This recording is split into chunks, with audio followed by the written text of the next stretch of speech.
आदमी गुनाह करने का इरादा करे तो वो गुनाह उसको रोक रहा हो, उसका दिल उसको रोक रहा हो कि ये ना करो, ये सही नहीं, ये सही नहीं।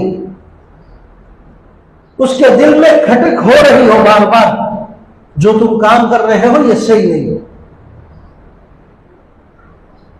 और फिर अगर ये गुनाह कर लेता है तो फिर इसके अंदर बेचैनी आ जाए, अब मैं क्या करूं, अब मैं क्या करूं, अब तो हो चुका, अब माफी मांगे अल्लाह से, निदामत हो उसको।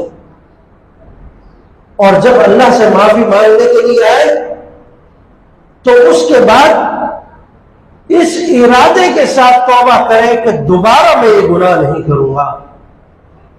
फिर अल्लाह के यहां उस गुनाह की तलाफी की सूरत होती है, अल्लाह ताला माफ फरमा दे।